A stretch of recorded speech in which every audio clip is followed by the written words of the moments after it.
Welcome to the Sky Lounge podcast, episode number 259. Thank you so much for tuning into this episode. Follow me at the Sky Lounge on SoundCloud, iTunes, and Google Podcasts, and also check out the Sky Lounge on YouTube, Twitter, Instagram, and Facebook. And without any further ado, let's get shit started with episode number 259. The way of true sports heartaches and breaks, sports monogamy lessons. You might be asking yourselves right now, listening to this episode, what the fuck is sports monogamy? I'll tell you this, strange listener or watcher, whatever the fucking case may be. Sports monogamy is very simple. In each discipline of sport, you only have one team you cheer for. And while living in the United States for 22 odd years now, I watch 5 major sports. And it seems to me that's generally the consensus amongst, people that there are 5 major sports that people tune into.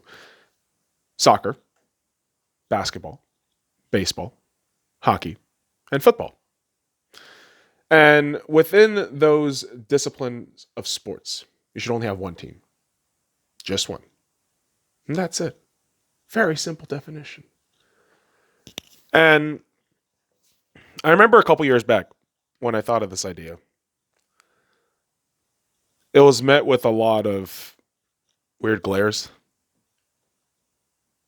Just because you throw out a word like monogamy with something so innocuous and so simple as sports. And what I really noticed is people who are married in particular took more offense than anyone else. And I had to explain to them that, listen, relatively speaking, within, divorce rates, infidelity issues, issues of passion, actually giving a shit, sports has more of an oomph factor within that monogamy sense than actual monogamy. And when married people hear that shit, they lose their fucking minds. Because the reality of perspectives like those is, it's meant to be coming from a very selfish place of, perceiving and observing and consuming, reality. And, people within the monogamous relationship, they're going to take that very offensively. And I get it. You can hate that term all you want. But that's how I see cheering on my team. It's more important than marriage. It's more sacred than marriage. Let's call it that. Not more important, because, importance within life is all relative. It's all perspective, right? All the good old nature of philosophy. But within the realm of sports, I really do believe in sports monogamy. And my transition to where I am now in 2020, where, yes, I am still an avid believer of sports monogamy, but I'm more lenient with how other people consume their sports. That's the kind of thing I have to lax off on because, why should I give a shit who people fucking cheer for? But for me, I have a very set way of cheering my sports teams. And here's the thing. It all starts when I moved to the United States in 1998. A little kid from Korea who is more of an indoor boy and an only child, so I was more used to just playing with my action figures, watching, cartoons when I was in Korea. And some of the cartoons back in the day in Korea were fantastic. You had the Spider-Man animated series dubbed in Korean. You had something called, I think it was Lazenka, and it's this Korean mecha animation shit. Wonderful fucking series. And something called Iron Leaguer, which was another Korean animation series that involved robots playing sports. And I swear to God, I think that's where shit started. Iron Leaguers, man. And once I left Korea in 98, you have this longing and wanting to go back home, and you don't know anything. You don't know the culture. And there was a whole summer, because I came in June of 98, there was this whole summer of not going to school, not interacting with children because my parents were so busy working that it was hard to kind of just figure out what to do. And within that time frame, you start watching, the television, fellow Korean people are taking you out and showing you Koreatown and shit. And that's where you kind of get introduced to the Dodgers and Lakers tandem. I mean, the Dodgers kind of more came in first, but the Lakers were really what cemented, my fandom into Los Angeles sports. And I don't fucking care however many fucking times you will argue this shit. There's only two major sports institutions in the city of Los Angeles. It is the Dodgers and it is the Lakers. Period. I know some of you motherfuckers are going to say the Kings. Respect to the Kings. I know, but dude, this city in Los Angeles, the hat that I'm wearing, LA, two major institutions. Dodgers and the Lakers. And that's how I grew up. That's how I learned things. And, in 98, you're just growing up with this shit. You're just consuming what's happening around you and realizing that you're slowly but surely becoming a fan.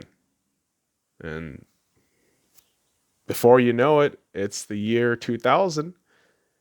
And Kobe Bryant, Shaquille O'Neal, and the Lakers win their first championship in like over a fucking decade.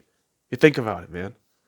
Because they last won in 88, right? Against the Pistons. And they had that whole drought, post Magic Johnson. You had the Vlade Divac, Nick Van Exel era. And then, the young Kobe, young Shaq. And now you open the floodgates for the three-peat.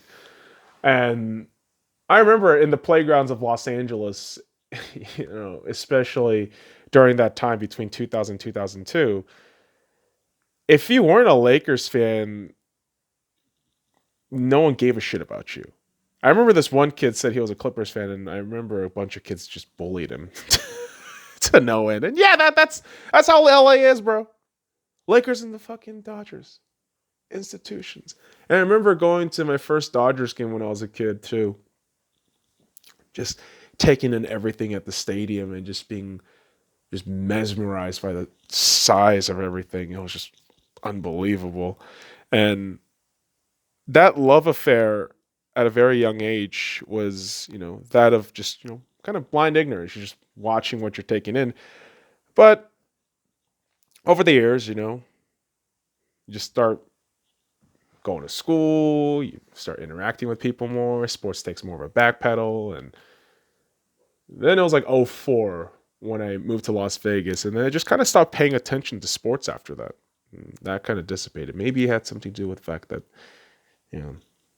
the Lakers eventually wound up losing in 2004 against the Pistons, but, I kind of stopped watching sports after 2004 when I moved to Vegas. And, fast forward, damn near 10 years later, 2014, right before the World Cup, I'm thinking, I'm really going to get into soccer. I'm going to study all this shit up, watch soccer, see what we're going to do, during the, tournament, the actual 2014 World Cup tournament, maybe put some bets in. End up not actually putting any goddamn money down. But what ended up happening was I fell in love with the game of soccer. And I just remember thinking, just sitting there, oh my God, this is the greatest fucking sport ever. I can't stop fucking watching this thing. And there was this harrowing feeling during the World Cup final where I know that once whoever wins, this shit's over. And I wanted more. And that's where, between my own, between the research and, my friends' recommendations, that I decided I was going to pick a football club. I was like, okay, cool. I'm going to pick on a fucking team, and that is going to be my team forever. And I was asking around a lot. And this is what a lot of people don't know. I really considered, following Manchester United back in 2014 when I first started watching football, because my dad was a Manchester United fan. A lot of my friends were Manchester United fans and supporters, and so figured maybe that's probably the easy route to go. Then I looked into other teams. Obviously, Chelsea was not going to be a fucking thing. Oh, shout outs to my homeboy, but no, Chelsea was never going to be a fucking option in my eyes. But Curiously enough, Leicester City in 2014, I was really debating because they just got promoted up. And I figured maybe I just fucking catch up with that team, see what happens. I think Swansea was a club that I was really considering into watching. Liverpool and I'm not going to say Newcastle United, but there was inklings of thinking about that. Possibly West Ham United and Arsenal Football Club. And when it came down to it, I was reading about Arsenal, and then out of nowhere, I watched this international friendly in July, the New York Red Bulls versus Arsenal Football Club. And I remember this match vividly because Arsenal lost that match 1-0 in a fucking friendly. But watching this silvery fox gentleman on the sideline just doing everything he can, coordinating, the play on the pitch, and then the post-game press conference, I'm just thinking, this guy's fantastic. I don't know who the hell he is, but I want to follow who this guy is. I want to follow who this club is, and it turns out it's Arsene Wenger, an Arsenal Football Club.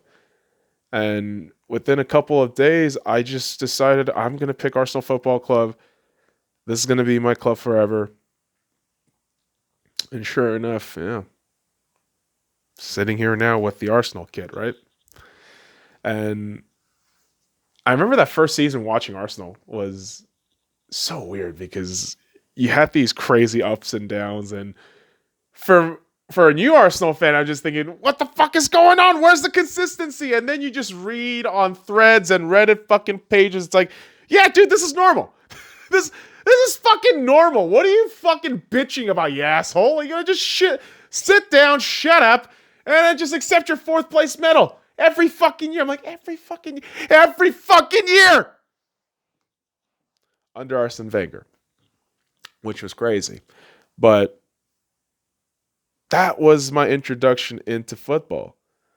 And over the course of, the latter end of that year, I just started opening my eyes to sports, which I closed the doors off on when I moved to Los Angeles, when I moved out of Los Angeles, where in my thought, I was like, who gives a shit about sports? There's all these other things like video games and movies and comic books and anime and manga and all this shit. I could draw and I could do other things. Why the fuck would I waste my time on sports? I'm not going to do any of that shit.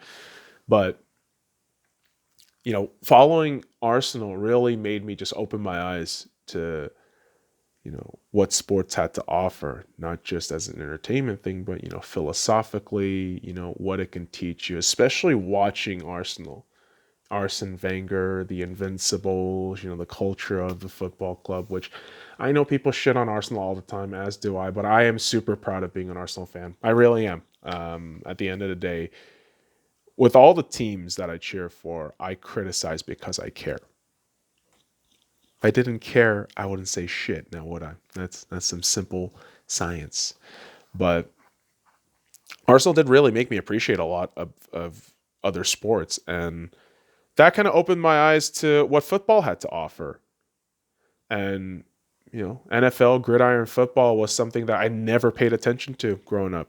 And I'm going to be honest about that. I never watched football probably until Super Bowl 48.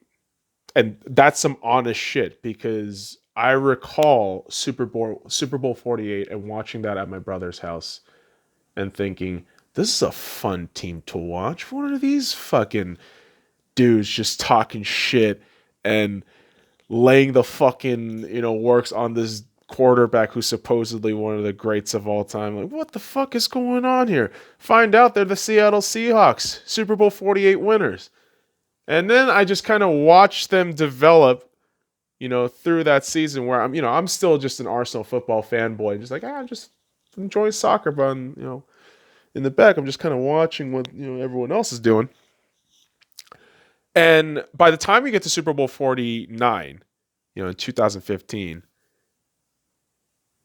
I watch Arsenal, fall apart in more ways than one. And then I see a team in the Seattle Seahawks completely fall apart in the worst fucking moment possible. And you know what's weird?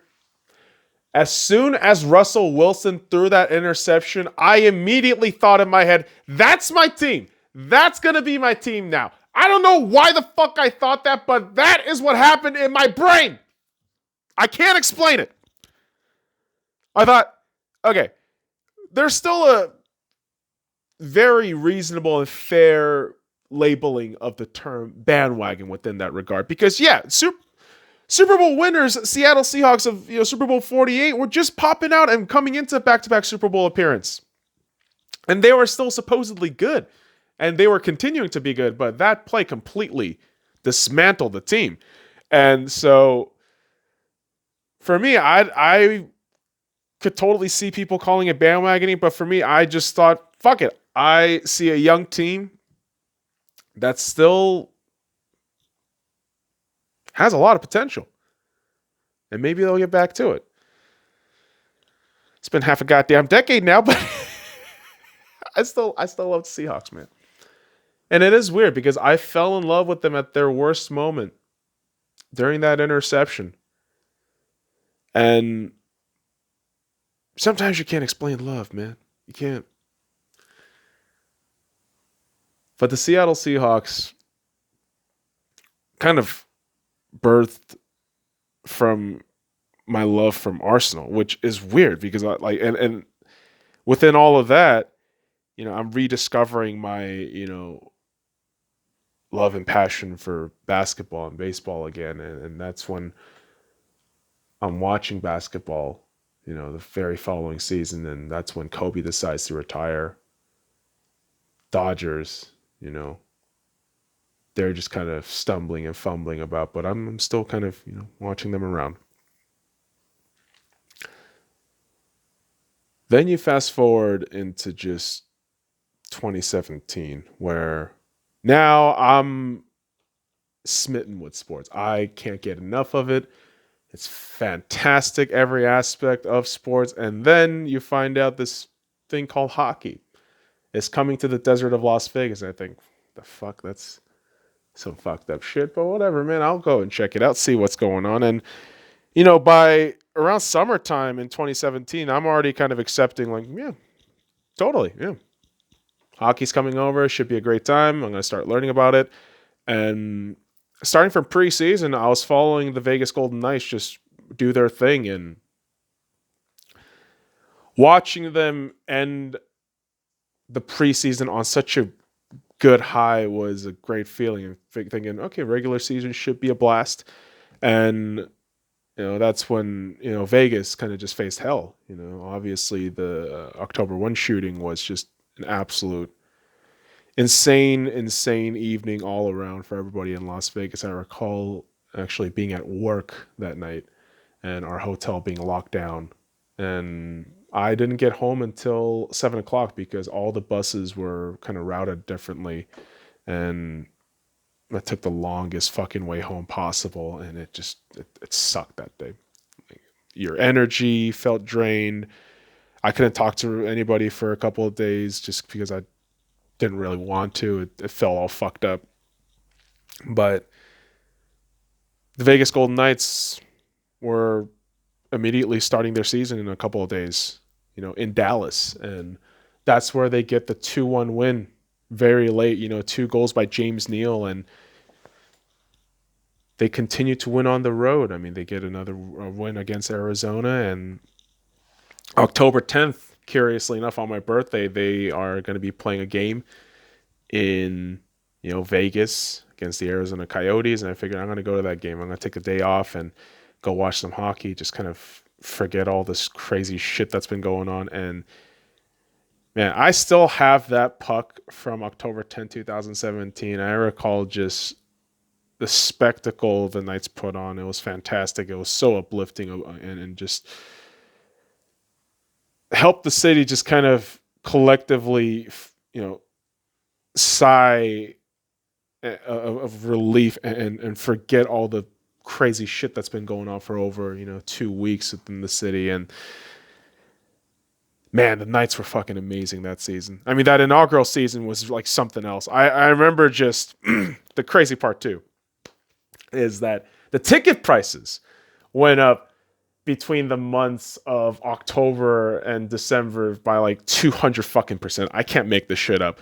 Where that first game, that home opening first game on October 10th, 2017, I recall getting upper bowl tickets in the 300s for, I want to say 100, maybe 110.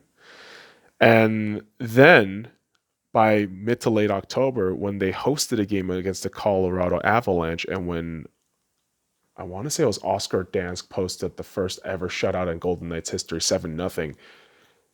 That game, front ice, and I mean like just maybe 2-3 rows away from like just right near the glass, $150, $120, $150, not even.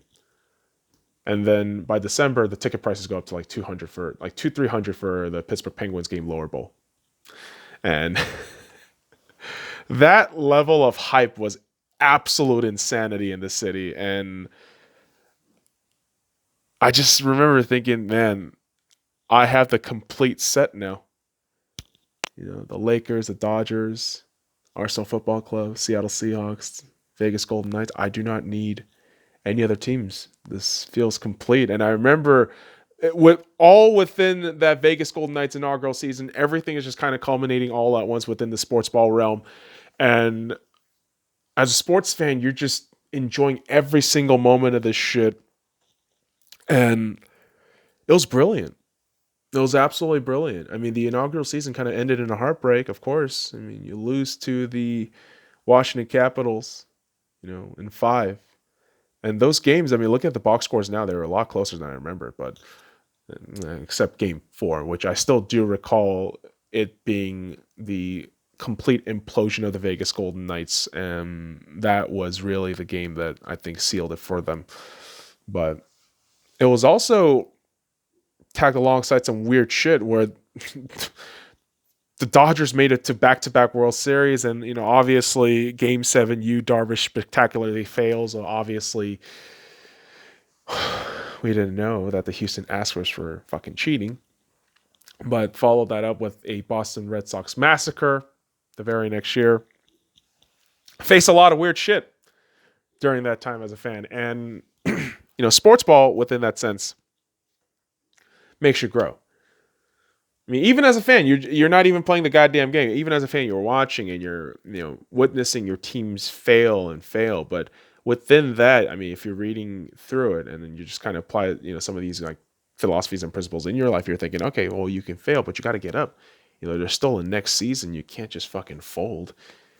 You can't just uproot yourself from the fucking place and fuck off. You can't do that. It's like sports. You got to keep going. And I remember after the 5 teams were set in my mind space, I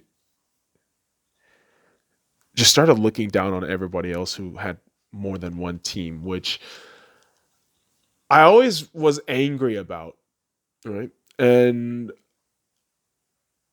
that would lead people to ask me, like, why don't you cheer for multiple teams? Like, well, that doesn't seem right. And I just told them, well, I don't see the reason of having 2 wives. It's the same fucking idea, right?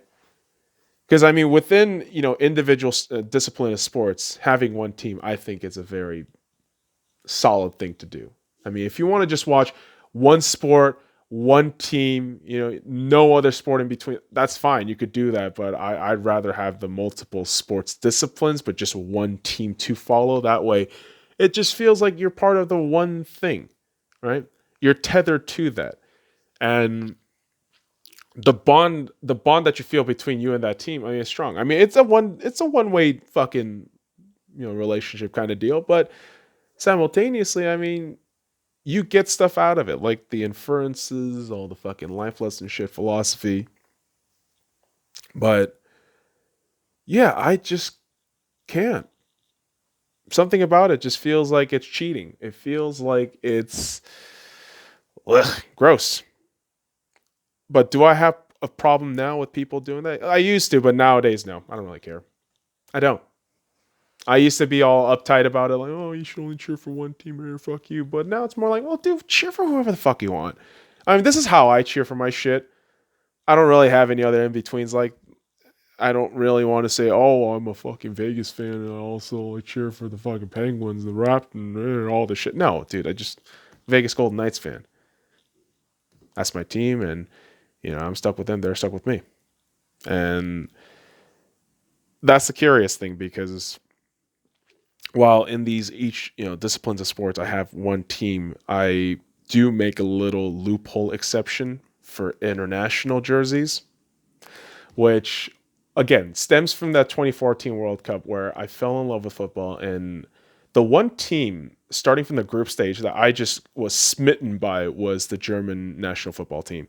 They were just so brilliant from the first group stage match all the way into the final.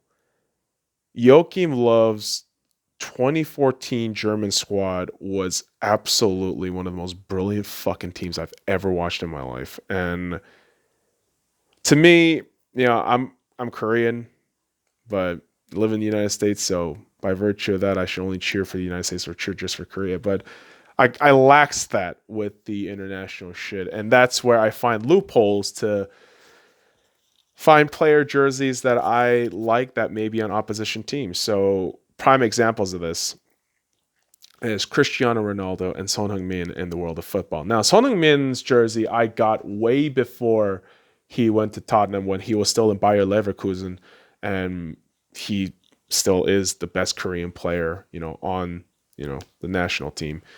And that was actually tagged along with the Ki Sung-young jersey. But when he moved to Tottenham, I mean, it made me hate that fucking Son Heung-min Korean jersey even more, but I still have it. And as for Cristiano Ronaldo, I mean, he's a Manchester United former player. As an Arsenal fan, I hate him, but as a football fan, I mean, I don't think there's any argument. He's one of the greatest fucking players of all time, and he is absolutely amazing. And watching Cristiano Ronaldo perform the way he does, damn near mid-30s, is just absolutely incredible to watch. And so within that sense, I find loopholes. And you know what? I'm going to be real honest, man. There are a couple of players out there within, I would say specifically hockey, although I do make an exception for Luka Doncic. I do have an all-star jersey of Luka Doncic and also a Slovenia jersey of Luka Doncic because he, in my mind, is going to be the next face of the NBA. The woke league of Chinese basketball right now, unfortunately, but hopefully Luka saves that and makes it into the NBA again. Make the NBA great again, boys and girls. But within that sense, there is one player jersey that I absolutely want to buy in the international sense. And I know as a USA hockey fan, it's blasphemy to do this, but I would love a Sidney Crosby Canada jersey. I can't lie about that. I love Sidney Crosby. Sidney Crosby is one of the greatest fucking players I've ever seen in my fucking life. That dude is unbelievable. Having watched him live a couple of times now, I could tell you I am a complete fanboy of Crosby. I am, totally. And obviously, if somebody asked me Ovechkin or Crosby, I said, Crosby, fuck you. Get the hell out of my face with that shit. And although I would never buy a Pittsburgh Penguins Sidney Crosby jersey if I had the opportunity and chance and the fucking money, because those goddamn international jerseys are fucking ridiculously expensive, I would totally buy a Sidney Crosby Canada jersey. Straight up. Sit the kid's the GOAT. I don't care whatever anybody else says. I love Sid. And it's within those selfish loopholes that I make fun, in watching sports. And that's what sports is, man. I mean, I preach about sports monogamy and kind of the seriousness of how you should follow teams. And that's just how I do it. But I mean, at the end of the day, sports is fun, man. It's just fun to watch. It's a fucking form of escapism. You're just ditching reality for some good old fucking timey shit. And yeah, unfortunately right now it's still hampered, with politics and all this bullshit. But ultimately, man, sports is great. And for me, sports monogamy, only the dedicated of dedicated and the most masochistic of sports ball fans will delve into. And I know a couple as well. And kudos to y'all. And hey, it's all worth it if our team wins. Really is. And you know what though? Super quick. Boston sports fans, like born and bred Boston sports fans, I got to give a huge shout out to y'all motherfuckers, man, because you guys are absolute fucking diehards. Yes, sometimes the media is a bit overly critical and a bit cunty, but I respect the hell out of Boston sports where it is just pure loyalty. It is for a good chunk of it. I'm generalizing, yes, a little bit, but respect to Boston. And I'm a Lakers fan, but respects to Boston. And on the next episode of the Sky Lounge Sports Ball Updates, kids, yeah, we're going to keep the sports ball train rolling. Chugga, chugga, chug. All right, motherfuckers. I appreciate you dropping by this episode. Follow me at the Sky Lounge on SoundCloud, iTunes, and Google Podcasts. And also check out the Sky Lounge on YouTube, Twitter, Instagram, and Facebook. I kind of stuttered there and fucked up a little bit. But until next time, kids, fuck up.